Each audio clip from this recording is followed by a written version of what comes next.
wants us to get the depths of our being, because if we don't get that thought, we're not going to be able to take the journey.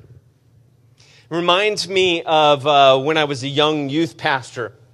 I took a bunch of my students out, and we went on a 10-day backpacking trip out into the Sierra Nevadas. It was absolutely awesome. I had a friend that I had gone to school with who was working for a backpacking company, and he put it all together and let us out and showed us how to use maps and how to find water sources and all this kind of stuff. And we were about a day and a half, 2 days out from getting back to base camp. And he said, hey, you know what? The last camp that we left some stuff back there. I'm going to have to go back and get that. We can't leave that in the back country. It was a ruse. He left us. He left us completely, we thought. Because he said, you know what? I got to go back, but you guys have the map. You know the way, and you have each other. I'll catch you along the route. I know where you're headed. Just keep on walking. We didn't see him for another day and a half. When we finally got to the place that we were supposed to camp for the last night, he was there with all the other outdoor leaders, with a big old huge fire and a bunch of food. And it was the best celebration to know that we were not going to die. And it was just... joy in our hearts, because we had gotten lost once or twice. And we had lost our tempers with each other once or twice. And people had needed to stop for more water breaks than we thought we needed to stop for. And we had not heard the words that Paul was saying to the church in Thessalonica and that this guy was saying to us. If I'm with you, if the destination's assured, then this is what I want you to do. I want you to parakaleo. I want you to call to each other, come be with us. Stick with us. And we're going to take this journey together, and we're going to build you up. We're going to call out the gifts that God has called you to. We're going to support you, we're going to encourage you, and we're going to make it. We are going to make it. We're not going to get lost in the wilderness. When we finally got there, Ben ended up telling us all about our trip. He told us about when we walked through a whole meadow that nobody is ever supposed to go into, otherwise you'll pay huge fines, that we walked right through the middle of. And we thought nobody saw us. Because the whole time that we thought he had gone back and that he was trying to catch up with us, he was just walking the ridge above us. Because he's always with us. I will never leave you or forsake you, because you're mine. You've been sanctified to me. And it's with that assurance that Paul comes to the end of his letter to the church in Thessalonica. He comes to it at a point in the same way that our leader spoke to us. Before he headed out, he said, okay, now you have the map and you have the charcoal to be able to make bad water, fresh water, and you have the fire and you have this. You all have these different gifts that are going to be essential to your journey. And each one of us, based on our desires and our gifts, we heard a different part of his instruction. And it stuck in our heads, and we said, remember when he said this? This is what we need to do. This is where we need to go.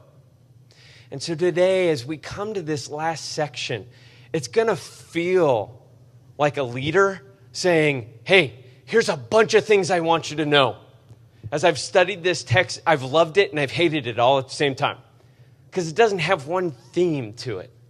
It just has all this different stuff.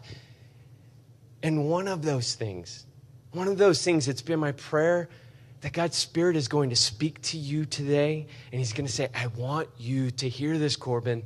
Corbin, do you hear this? Live this out. Do this. Because this is your role within the journey.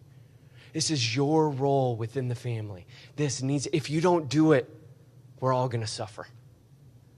And so this morning, Spirit, as you speak through me, as you've spoken to me, speak again. You reside in us. You live in us for your glory. Open our ears to hear your words. Open up your text to see the words that we need to see. And motivate us. Motivate us to hold on to you as you just pull us into places we can't imagine we're going. Amen. As Paul comes to his close, this is what he says in verse 12. But we request, it could be more accurately translated as we implore, we beg you, family. If we have been rooted and grounded in Christ, then this is where we're going. This is what we're doing. We want you to appreciate those who diligently labor among you and have charge over you in the Lord, and give you instruction, and that you esteem them very highly in love because of their work. Live in peace with one another. As I got into this first section of the text, I didn't like where it was headed. The reason why is because what it's basically saying is it's saying the people who toil among you, and along with toiling with you, they lead and guide you. And along with leading and guide you, they teach you. Who fulfills that role within the church? To toil, to lead, to guide, and to teach. That's the role of the elder pastors. That's the role of those who've been called to leadership. And guess what role God's called me to? He called me to be an elder pastor. And so what's the text essentially say? Those people who have been called in that role, I want you to esteem them highly. I want you to consider them first. I just long to stand up in front of everybody and say, hey, just in case you haven't lately, have you thought of me? I did not want to go down that road. And part of the reason why I didn't want to go down that road is because I've seen people abuse that in the church. I have seen pastor elders who've said, it is all about me. And it breaks my heart. Because there's one and only shepherd of the flock. He is our master. He is my Father. And I want nothing more than His glory and His honor. So why in the world, when Paul's getting ready to say, hey, journey time, I think you guys are all ready, head out, you got what you need, I'll be right there. Why does he say, I want you to pay special attention to those who are leading? I think he does because he knows what they're going to be called to. I think he does because all those who have been pastor elders throughout history know how difficult it is to really step into this role. C.H. Spurgeon, I don't know if any guys ever heard of him, pretty famous pastor. When he had his lectures to his students, one of his first lectures would be this: my boys, if there is anything that you may do besides being a pastor of the gospel, may you do it. If it be a cobbler, if it be a soup maker, if it be a fishmonger, if it be anything, do that. It is a high calling because nothing shows you your weakness and your frailty more. You live with yourself and you know how messed up you are. Imagine being given the care of 100 or 200 of you. It's more than what I can do. It's more than what anyone can do. From doing this job full time for 10 years and then being called to teach over at JBU, I would much rather teach. It is an incredible calling that Chris has been called to. It is an incredible calling that Jason has been called to. It is an incredible calling that Mark and Stephen are pursuing.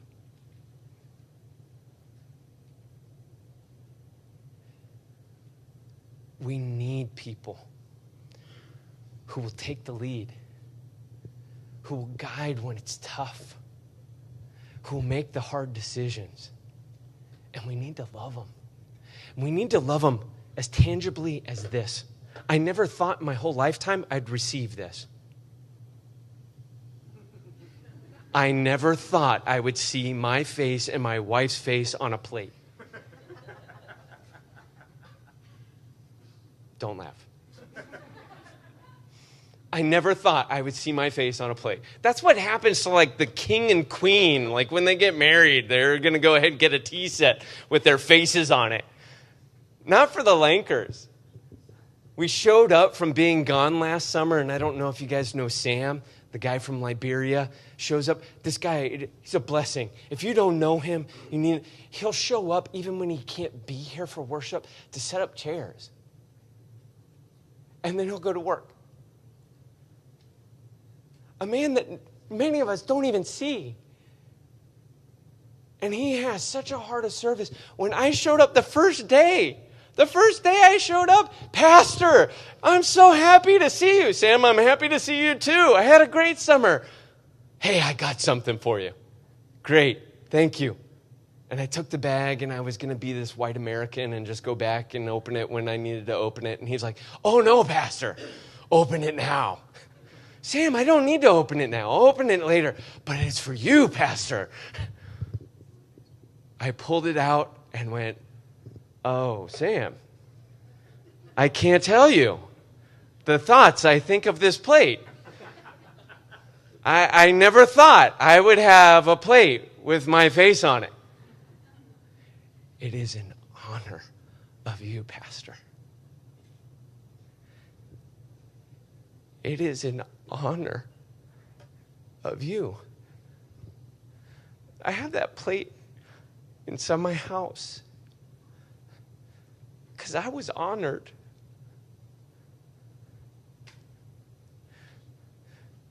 Because a man who is the least of these, by how he lives his life, said, you're called to a high calling, my friend, and I haven't forgotten about you. I, in love, have set you in a place where I will give you what I think you need. No, maybe not what you thought you needed. Because of your work, I call you blessed.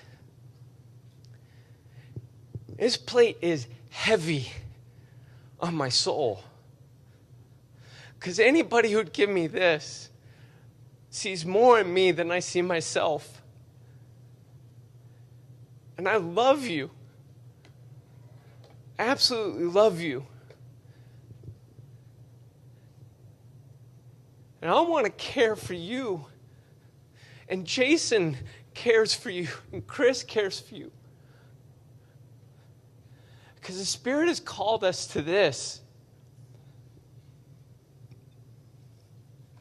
It's called us to be His servants. And He hasn't called all of us to this.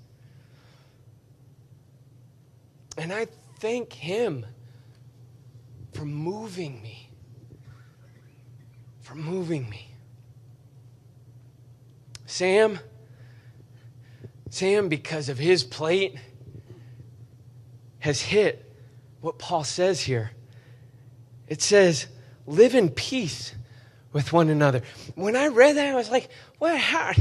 And at other points, as you'll see, Paul just kind of jumps all over the place. And I was going like, what does this have to do with this? That word peace can also be translated as harmony. Harmony. ah. Some are called to sing the low notes, while others hit the high. And God blends all of our voices to sing the most beautiful of melodies. When we honor those who've been called to lead our fellowship, and we take our places, God doesn't minimize who we are. He exalts who we are because he exalts himself through us. Be in harmony. Find your place within this fellowship and give. Give yourselves, Paul says. I'm not going to be with you every moment, every day, but he will never leave you or forsake you. He'll be guiding you every step of this journey because you're in him. Be in harmony. And to stay in harmony means that some of us are going to get off, right? Mark, you might go a little haywire here, and Greg's going to need to go, Mark, yeah, that's kind of out of tune, my friend. Let's bring that back in. Let's be quiet for a second. Let's hear what God's singing through us. And Paul does this beautiful job going into verse 14. We urge you, again, this is his next section. We implore you, family. Admonish the unruly, encourage the faint-hearted, help the weak, be patient with everyone. See that no one repays another with evil for evil, but always seek after that which is good for one another and for all people. What Paul does here is he does this beautiful job of summing up kind of his high point of his sermon, of his lesson, his instruction to the church in Thessalonica that he hit in chapter 4. By kind of summarizing each of the constituent parts in chapter 4. When he says, I want you to admonish the unruly, another way to translate that is to caution the lazy or the undisciplined. It's the same concept as what he brought up in chapter 4, verses 9 through 12, when he said, hey, a bunch of you, because you heard Jesus is coming back, you got rid of everything in your lives, and now you need something to do, so you decided your job is to take care of Mark. And I'm going to watch over him. And I'm going to talk about all the things that he's not doing and talk about the things that he is doing that he shouldn't be doing. We call those busybodies.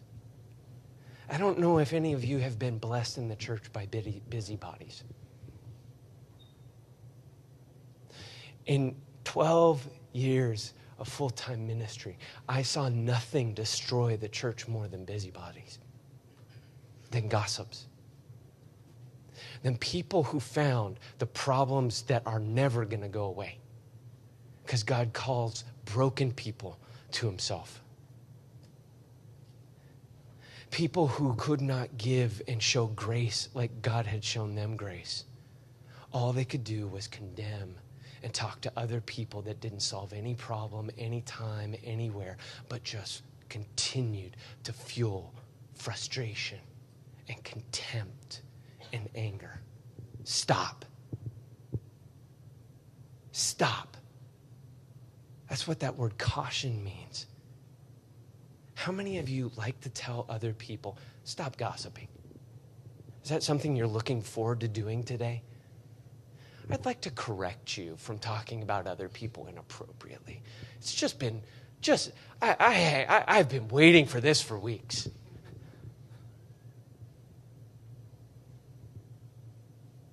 If we're going to make it on this journey and we're going to be Spirit-led, if we're going to keep in harmony, we're going to have to caution some of us who are starting to worry more about others than we're worrying about ourselves.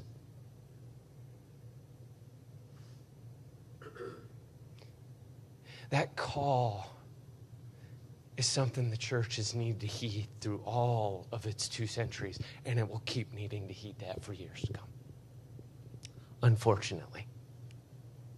And not only that, but then he says this, encourage the faint-hearted. Another way to translate it, comfort those who are broken-hearted. That's what he just talked about when they said, hey, we had people who passed away and we miss them.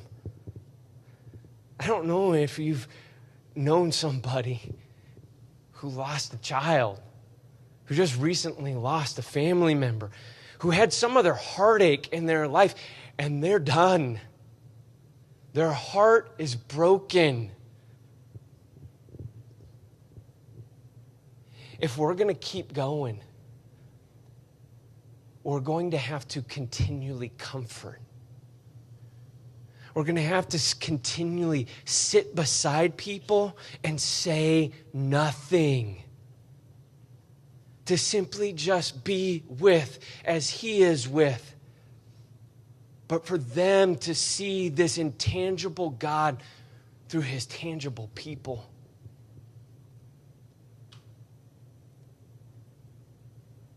He's called us to build each other up. And we do it only when we can comfort those who are done, who are finished, who just want to breathe their last breath and be finished with this whole thing. And it keeps going. And the grief comes in another wave. If we're going to continue this journey, it's not about just cautioning those who tend towards being gossips and busybodies. It's not just sitting with and comforting those who seem to never be able to get past the hurt and the pain in their life. Here's the last one. Help the weak. That word weak has a really moral sense to it in the Greek. Help the weak-willed. Any of you know somebody who continually loses their temper? Anybody who just no matter what falls back into drug abuse? The person who has another affair? And you're just like, I'm done. Dude, I'm done. I'm finished. God's grace may be sufficient for you, but I'm finished. This is it. That's where he started chapter 4. He said, you know what, in the church in Thessalonica, you guys are just sexual perverts. You're consumed by it. You're still wondering if you can go sleep with temple prostitutes and then come worship me on Sunday. You're still wondering if you can look at pornography every day and then just come lead worship on Sunday. What?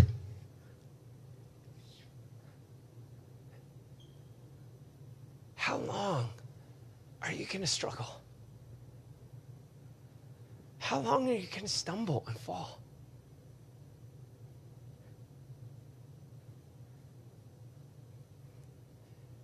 Because he will never leave us or forsake us. His people have been called to the same exact thing. We are to strengthen the weak-willed.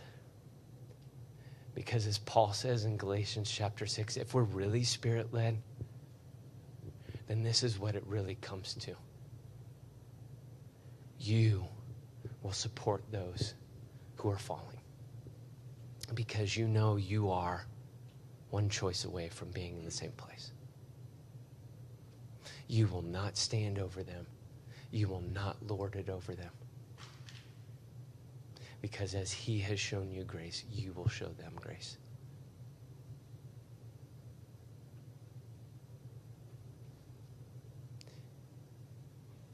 He has a journey he's called us to. We're going to need some leaders. We're going to need some people to stay up late and sacrifice for the rest of us. We're going to need to have some people who receive a little more honor than what they know is due to them.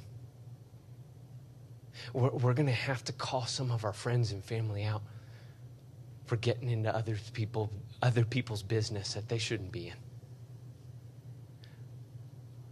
we're going to have to go ahead and we're going to have to be patient with the people who continue to fall over and over and over.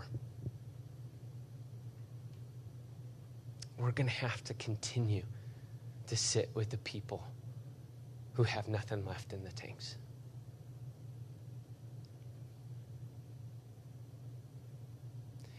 And we are going to have to never let ourselves or anyone else repay evil for evil. Paul's speaking to a church where they're losing their jobs, where they're losing their families and being kicked out of them, where they're losing absolutely everything. Any of you guys lost your jobs because of being called to Christ? Any of you been kicked out of your families lately because of being called to Christ? Your persecution comes nowhere close to what they're living. And he says, we aren't going down that road. You will not repay evil for evil. Oh, wait, that's not good enough. It's not just about not paying back. It's about something more. But always seek after, chase after, run down, it can be translated, that which is good for one another and for who? For your friends and family? For the people who love you? For everyone. Love your enemies. Pray for those who persecute you. Then and only then will you prove yourselves to truly be my children. Because even the prostitutes and the drug dealers, the gangbangers and the murderers love their friends. Really? God's done something incredible in your lives because you love the people who love you? About 3 years ago, my TA shared with me a story that has just stuck with me. Her family was called to Ethiopia, to this completely different culture. A culture that's known for its revenge. They pride themselves on how long they hold grudges. The Hatfields and the McCoys have nothing on the Ethiopian culture. They will hold grudges for hundreds of years, and your enemies are their enemies, and your friends are their friends. And if you ever cross that line, why would you ever do that? They ended up finding this piece of property. This man sold it to them. They went back to the States to get things in order, came back while they were gone for just a couple months. He spent all the money that they had paid to him, and then he was in the process of trying to resell the land and kick them out. They went through the whole court system, and finally, they won.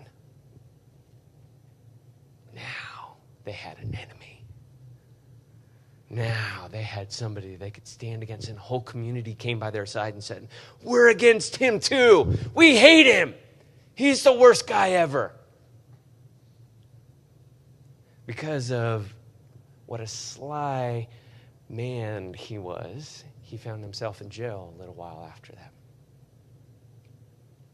And guess what God's Spirit decided to do? God's Spirit decided to impress on her parents to begin to pray for him. Oh, that's a bad thing.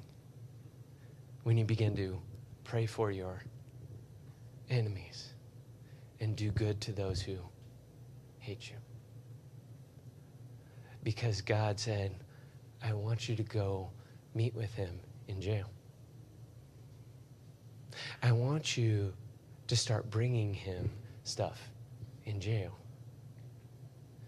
I want you to start giving him your meager missionary resources to support him in jail. And as they began to do that, the whole community that rightfully hated him said, "What are you doing? You can't do that." And they said, "But God called us to it. He'll never change. Why would you ever do that?" And God's Spirit spoke to her dad and said, "Can the leopard change its spots?" "By my grace, yes." They continued to love and to love and to love. And their love of their enemy actually led to people who were their friends becoming their enemies. When he finally got out of jail, he brought them to a banquet at his house and said, "You're now my friends."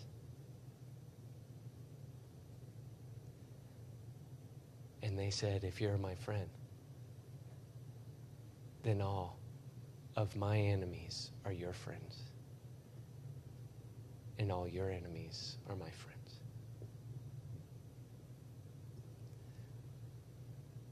And God began to bring peace and restoration into their lives and into their community. Why? Not because they wouldn't just pay back evil for evil, but because they chased down the good for anyone and everyone. Who do you need to chase down the good for?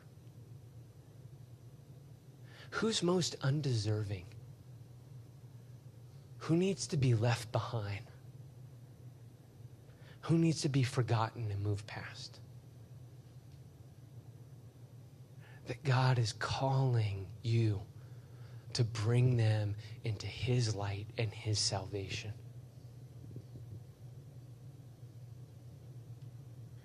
If we could begin to live lives like that,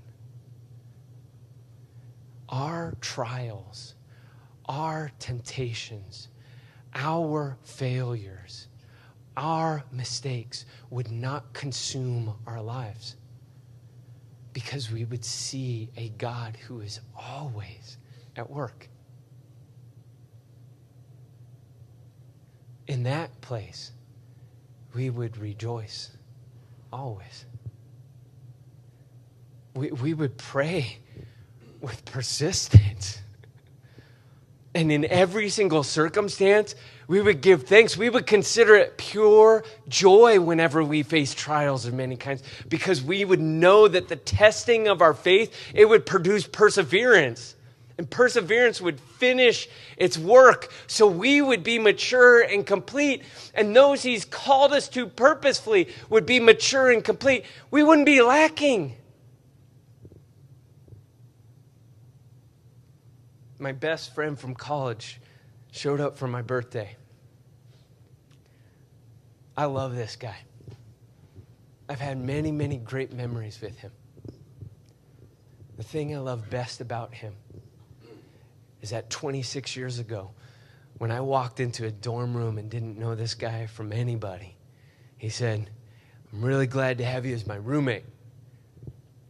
Every night before we go to bed, everybody in the room has to get together and pray." And I said, "That's a great idea at the beginning of the semester. We'll be done with it in 2 weeks." Every single night, we prayed together. When I fell asleep because I was working nonstop and finally stopped to pray, all of my roommates stood over me and prayed. When my brother ended up going through a really hard situation of whether he should marry this girl or not marry this girl, when his brother had a mental breakdown, when family members died, that call to prayer brought a joy in our life that this man spoke over us again and again and again. God's at work. He's at work. He's going to do something good. And I'd look at the situation and I go, not so much, Paulo. Yeah. Thanks for all the hope. Thanks for all the trust in Jesus. It ain't working. We've been praying for a few months. We're going to still keep praying. Because he always does good. In his time. In his time. It changed my life. Turned my life upside down. To see that my life is not determined by the world that I live in. It's determined by the God who's called me to himself and calls me every single day. I got to jump out of an airplane yesterday with him. I got to go fly fishing. We've gotten to eat tons of great food. Of all the things I've done, my favorite is that this morning we got to sit up and pray with each other.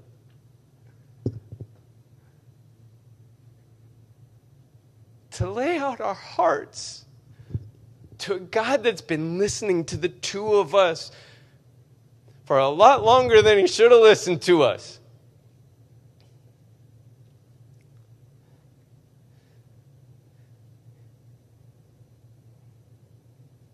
Rejoice. Rejoice always. You have to. Journey's going to have its ups and downs. Rejoice. Give thanks in all these circumstances. And just keep talking. Because he'll keep listening. And here's the cool thing. He doesn't just listen. Here's the incredible thing. He speaks. He speaks. He still speaks. Please do not stifle the Spirit's voice. Do not stifle it. I don't know what background you come from. I came from one that said, the Spirit speaks, here it is, and it's done. Others of you have come from a place where the Spirit speaks and you're longing for somebody to speak some word of God into your life. Both of those are wrong. Because he has spoken so clearly through his word. And every day we walk past it going, God, what do you have to say to me? And he's saying, I said a lot. It's right here. Would you please read it and meditate on it? Let my Spirit bring it to life for you. And then there's those who just read and read and read and read and don't ever let the impressions of the Spirit move us. Move us to action. And that's what it says right after. Whether his voice comes through the written word or the spoken word, examine both carefully. Don't just passively take it in. Really examine it. And this is what I want you to do. I want you to hold on to. Don't let go. Let it drag you along, whatever's good. And anything that has the appearance of evil, let it go. Paul doesn't make it clear there. What's good? What's evil? From the passage that Paxton took us to, here's what's good. There is only one who is. All things that put him at the center, that's what we hold on to. And everything that attempts to put us there, that's what we let go. Just to give you an example of what this might look like, I had real contempt for prophetic words. I didn't think that God could speak to us or through us in everyday life. I was at a conference speaking to a bunch of Korean American students. At the end of it, they were having a kind of a prayer, bring this all to an end. I was sitting on the side, just watching them pray with and over and for each other. And God's Spirit spoke to me and said, do you see that girl sitting in the back? And I was like, yeah, I see that girl in the back. I want you to go over to her and I want you to tell her I love her more than her boyfriend. I was like, well, what? I want you to go over to her and tell her I love her more than her boyfriend. You don't speak like that. Where's the scripture passage for that? That isn't in the Bible anywhere. Plus, I'm not going to make a fool of myself. There's no way I'm going to say that. And God's Spirit said, Jason, I'm asking you to just follow me along with this. I am giving you an opportunity. Will you trust me more than you trust yourself?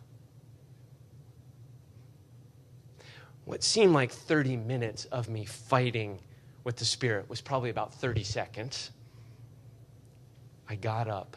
I walked over. I put my hand on this girl's shoulder that I had not noticed the whole time I had been speaking. She looked up at me, and I said, God loves you more than your boyfriend. And she started weeping and wailing. So loud that this whole room of people praying and praying with passion could not overcome the tears of this girl. Her parents had told her, if you're going to leave and you're going to go to school and we're going to pay for you to go to UCLA, you're going to go and you're going to go to this one last conference. She had avoided everything the whole entire time. That's why I hadn't seen her. And the last night, her cabin leader had brought her and said, you have to sit here. And she sat in the back the whole time going, I can make it through one service. As the whole room came and prayed over Annie, eventually the story came out that this was one of the pastor's daughters who had said, I want nothing to do with Christ and with Christianity, and I cannot wait till I graduate, and I will never darken the doors of a church again. I will spit in the face of Jesus Christ, and I will run away from anything that has to do with him and his church. But she had a God who loved her and would not let her go.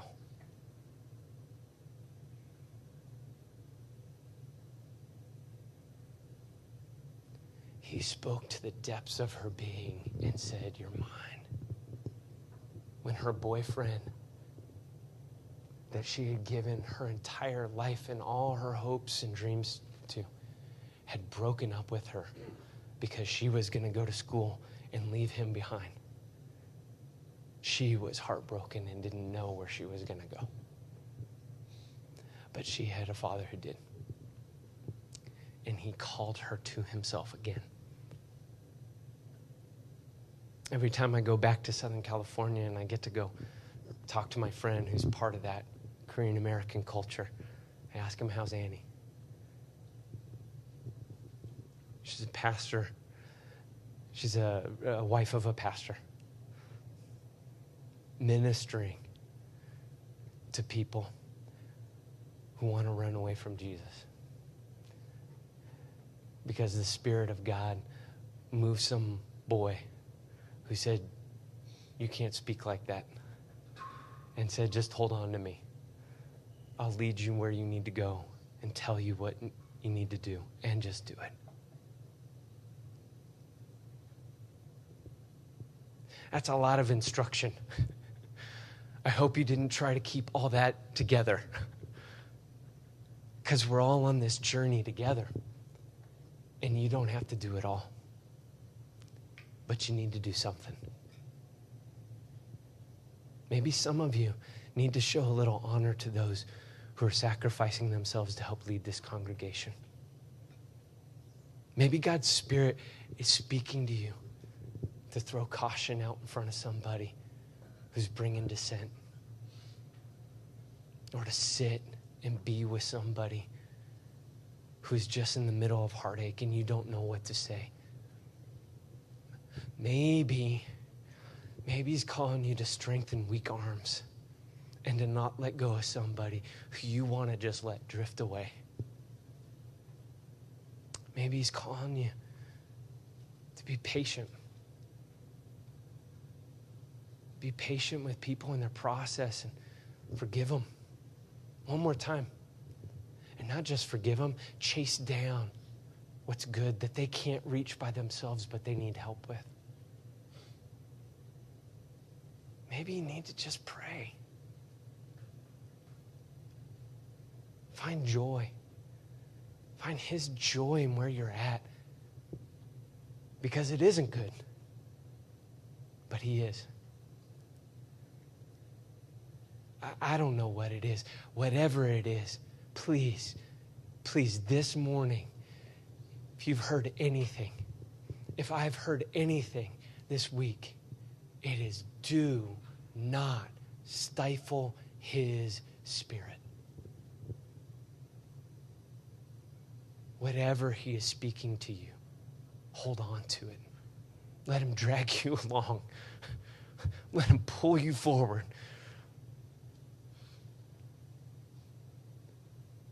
Because He is with us and He is for us, both now and forevermore. Amen?